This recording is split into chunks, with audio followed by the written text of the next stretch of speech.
let me bring in Asha ji. Asha ji, of course, the Congress is running this campaign of washing powder. You've got Jairam Ramesh.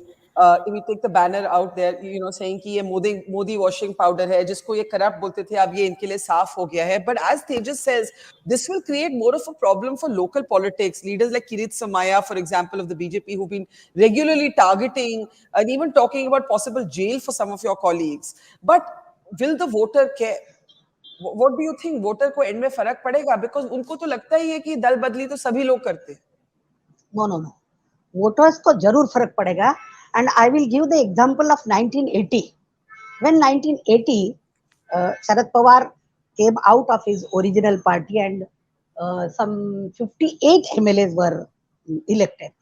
Within some time, 52, only 6 remained and 52 left him. So this is not happening for the first time in his life. And 52 left, and out of those 52, in the nearby election, only 5 to 6 of them were elected. One thing.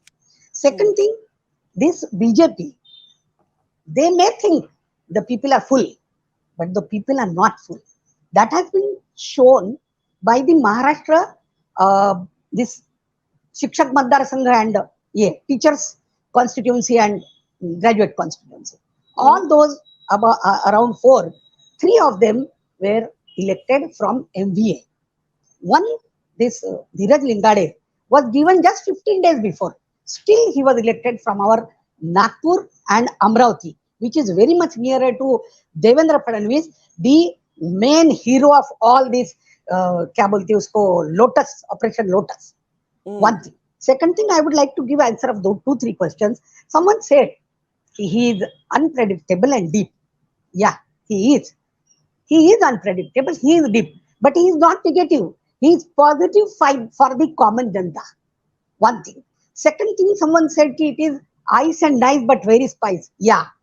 But I have heard it from you people only, on this media only, कि not only in Maharashtra, but also all over the India, 94% victims of the ED are from opposite party and only 5 to 6% from BJP. Is it possible?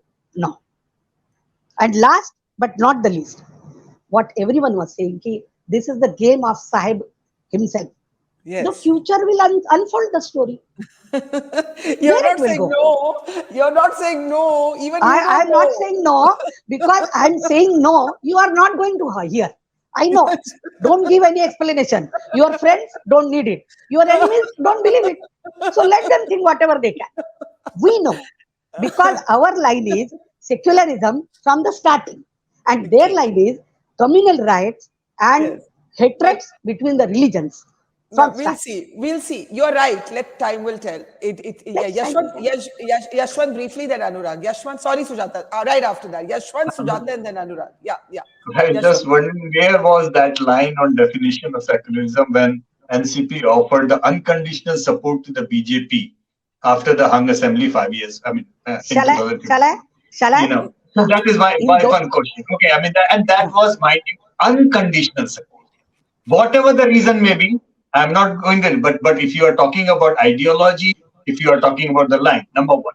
Number two, Barkha, whatever said and done, BJP importing people and getting into problem. We have seen in Karnataka, we are seeing in Madhya Pradesh, the same will happen in Maharashtra as well. But I don't really believe this betrayal system and all that, because the first betrayal of the mandate happened when BJP, Shiv Sena contested together, got a clean majority, and yet Shiv Sena went ahead with NCP and Congress. That was the first betrayal. So that is why people of the Maharashtra are not going to buy this betrayal bullshit. But yes, what they will buy is that all imports, the problem of the imports within the BJP network, BJP's rank and file, that they are going to face. That is why. That's a very good point, and I'll take it to Sujata, that because the MVA itself, right, the alliance in Maharashtra itself was so unnatural from an ideological point of view, no one is going to really judge another flip-flop. But even with people like Praful Patel, if today you turn around and say, look, BJP, you targeted this person, you targeted him, especially when he was aviation minister in the UPA2 government, you have been targeting him continuously, the PM has targeted this party, are you going to concede that the corruption allegations are genuine? Because then you'll have to say that you were willing to tolerate that corruption. You see, it's a catch-22. For both of you, it's a catch-22. Not at all for the opposition, because when you want to believe that it is the BJP which is going to, which is strong, then you will believe that. But let me make it very clear that narratives which are created for the people who vote. So the electorate, what the electorate believes is going to be much more powerful compared to what you, I, and all the other panelists sitting here want to believe. So, Mr. Deshmukh was talking about, opposition unity is going to be hurt. Are the people of Maharashtra going to be hurt by what has happened? That is more important. This is an emotional country. Don't forget how Mr. Modi has been using this time and time again. And another thing, when you talk about the accusations, is the BJP going to be able to target NCP again? There's a question there. Are they going to be able to target Mr. Ajit Pawar? And one must also remember that the BJP, ever since Mr. Modi has come into power, has been relegated. Really, it is the BJP of Mr. Modi and Amit Shah which is ruling at the moment, and that is why you pick up people, make them chief ministers, and then throw them out. You can throw the entire cabinet out like you did in Gujarat, and that is exactly what is happening to Mr. Devendra Fadnavis. I feel extremely sorry for him, and like Mr. JP Nadda had said, listen to what I'm saying. Mr. JP Nadda, remember, had said that they're going to wipe out all the regional parties. Isn't that what is going to happen to Mr. Eknath Shinde? He broke away from from Shiv Sena.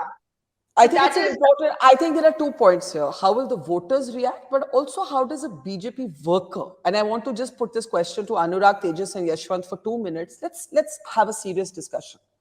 The Prime Minister has targeted the NCP days ago, not 1 month ago, not 1 year ago, but a few days ago, right? Praful Patel has been one of the people who, Chhagan Bhujbal, Praful Patel, these have been regularly in the line of attack from the BJP. BJP leaders, state leaders like Kirit Somaiya have repeatedly gone, sort of done press conferences focusing on the corruption of some of these leaders. Only recently, the Enforcement Directorate, in fact, attached certain assets to Praful Patel, right? So, if we speak seriously, how does the BJP begin to justify this, Anurag? Let me clear at the outset, Barka, and I'll tell you some very interesting facts. Let's stop calling names here. At the outset, you can verify with your research team, Barka, the property that has been attached by the ED are not owned by Mr. Patel.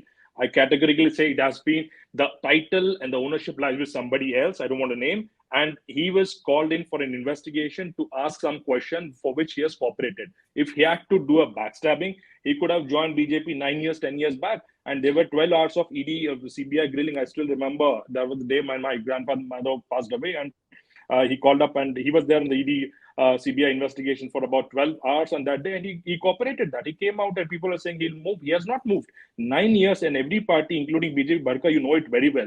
He has extremely good relationship with Mr. Modi. Even when Mr. Modi was the Chief Minister of Gujarat, he had extremely good relationship. I don't disagree. I don't disagree. He has good relations. And also, Barka, I'm just saying. Look at this. Look at these are old headlines of the BJP targeting Praful Patel for IPL, for Air India, for so many issues, right? There was. I mean, look at Prakash Javadekar, Praful Patel ruined Air India. I'm coming to that. Yeah.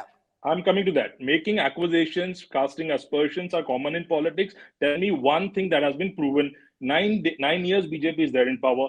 Tell me one instance when they have proven Mr. Patel guilty of any of this accusation. So it is okay. He smiles and moves on. But the point I'm trying to make, Barka, is why do we need to say backstabbing?